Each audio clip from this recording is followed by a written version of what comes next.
Hey YouTube family, so this self-sufficient grocery store slash pantry, we're going to show you how we built it. What's going on YouTube fam? This is Nathaniel with Squeaky Homestead, and it is a rainy, nasty day today. It has been raining all day. It is an absolute muddy mess out there. So we're going to take advantage of the weather and we're going to do a project inside. So don't mind the mess. I'm rearranging and just threw everything out of the way. So this room we're in here is below where the boys' room is, and it's kind of been like the playroom, extra guest bedroom. Well, we wanted to reorganize this a little bit more and make more use of our space. So right here in this wall, I'm going to build more shelving for canning supplies and kind of your perishable items. So our food pantry is not waste. Like a lot of the room in our food pantry we're losing because of canning jars that we haven't used yet, because we've been saving them for this year and stuff like that. So we're gonna build a shelving in here to put our canning jars and our canning pots and our pressure pot for pressure canning, all that stuff. So we're gonna put that all in here. But then I was talking to Jessica, because this room is 10.5 feet wide. And like I said, projects are nice when you have to do very minimal cutting.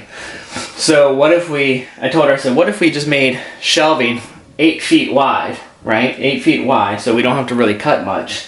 But then this 2.5 section over here, I told her, I said, let's make an inside greenhouse. And she was like, yes, let's do it. With the greenhouse, I don't know if I'll get to that just at this moment, but we're gonna definitely show you what we're gonna do with that and how we're gonna work on it.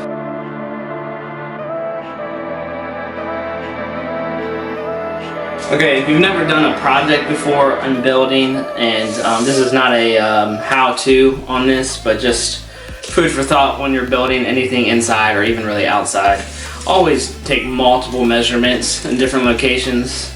I mean, just from that corner is 92.5, but 2 feet in front of it is 92 inches. So it literally drops like almost a ½ inch, which is crazy. So, and then same, it's like 92.5 to 92 3/8, and it kind of shifts by like 1/4 inch. So just make sure, note to self, if you're doing projects inside or out, just make sure you make multiple measurements, so then you know in your head that you're gonna have to make these adjustments, or you just do a base. Since it's just something simple like shelving like this, we can just maybe cut everything to 92 inches and just let it be, and then we'll have that we'll have that give, because we'll have that ½ inch to inch give all the way across, all the way around. So just thoughts.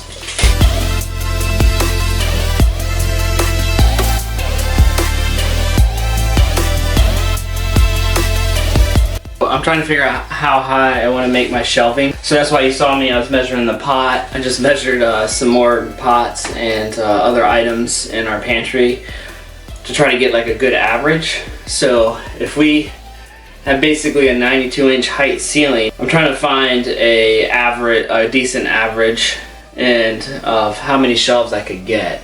So for instance, if you did 92 inches, 92 divided by 12, we could technically get a little over 7.5 shelf items, but there'll be one that you'll have just like a 6-inch gap, and you kind of don't really want that. So you want to find like a good medium there. But everything's about 12 inches high or a little taller. So I prefer to have wiggle room. You know what I mean? Like a good space between it. So we're gonna do 18-inch gaps, which will actually give us 5 shelves, 5 actual like spaces to put stuff, which I think is actually gonna be really good. There is one pot that we got from Jessica's grandfather that they've used for canning for like decades, maybe even older. It's a really old pot, but it's huge. It's like 20-something inches tall. So I'll probably have to, over in the corner, just make a nice little spot for just that pot, and then go from there. Just in that little area.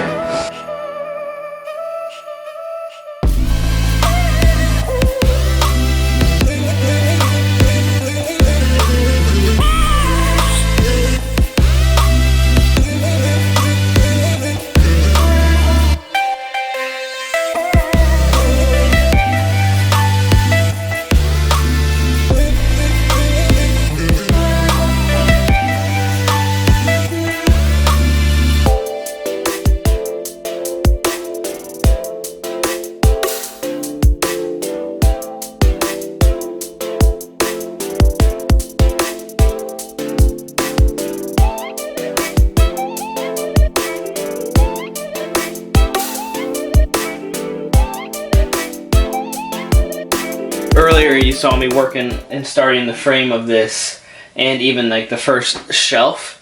I did finish it. I didn't videotape all of it, but I want to show you what we got. Look at that.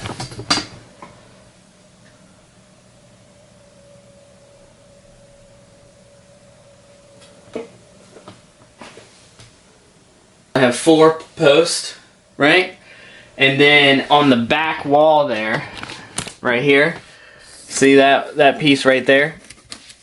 I have one on each one of these shelves, and that is screwed in to studs on the wall. So I took a stud finder and ran it across the wall, found the studs and marked them, and then I screwed that piece in. I have supporting braces underneath, all at 2 feet apart, because it's 8 feet long. 2 feet apart, and then of course one on each end, and then of course I have a front piece here that's screwed into the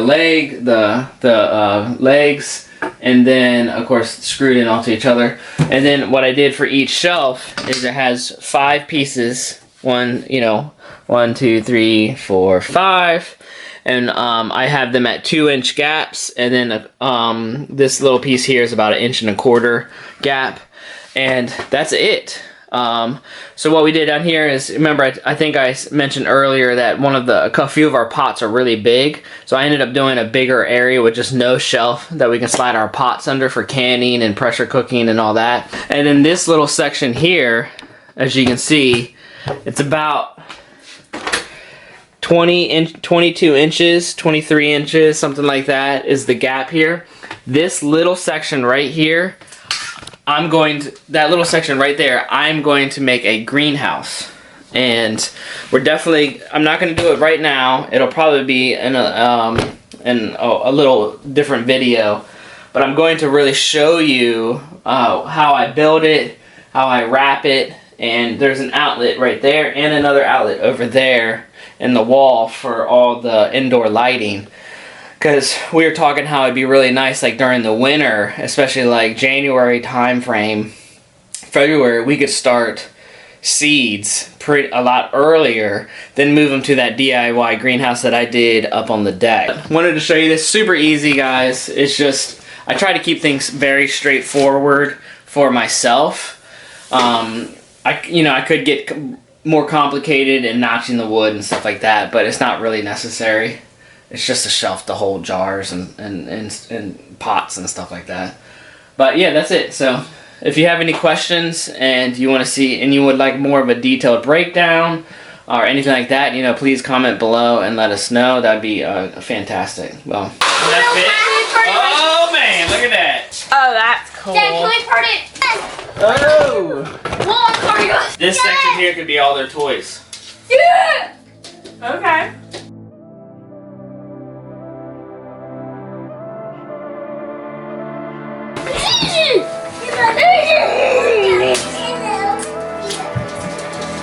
It's almost like I mapped this and planned this all out myself. Look at that. Oh man! Look at Things work out. Oh man!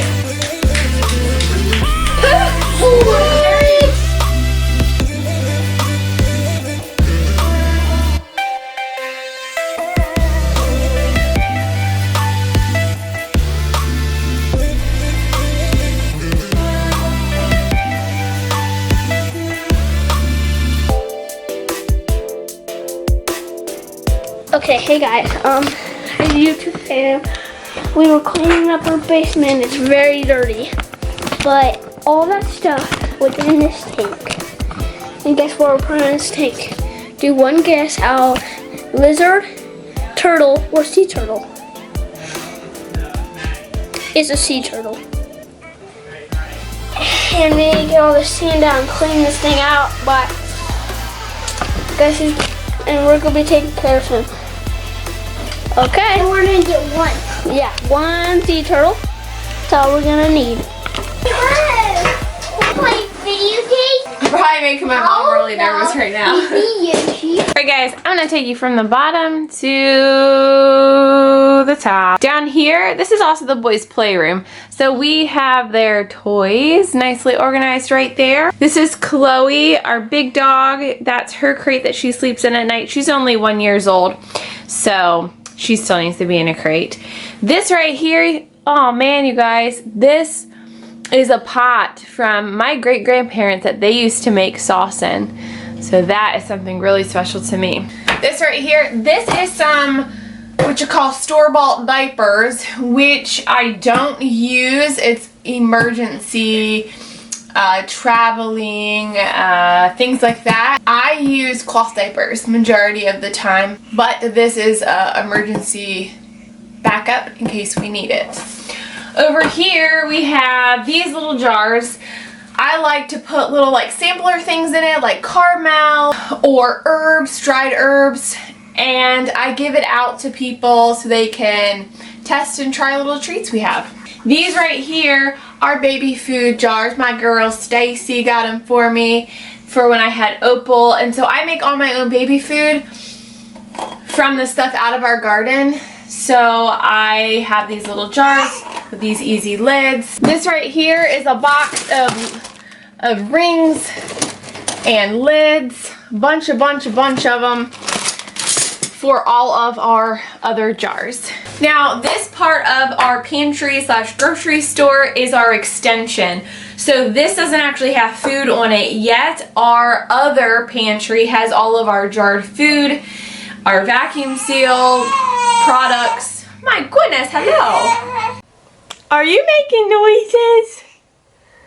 Are you making all the noises? All of those things. So this is just holding our extra jars and our extra supplies. Right here and here, see, these shelves are really deep. I know Nathaniel gave you the measurements, but these are a bunch of 1 gallon drinking jugs, and then this is just water bottles. Now you might think, that's not enough water, you know, in case of an emergency or something that may occur. Let me explain. We actually have a water system. We have 2,500 gallons of water and a filtration system, and we will put that in another video. So if you're interested, make sure you subscribe and you stick around, and we will show you how we really have our off-grid water system. So that water is literally just for extra emergency.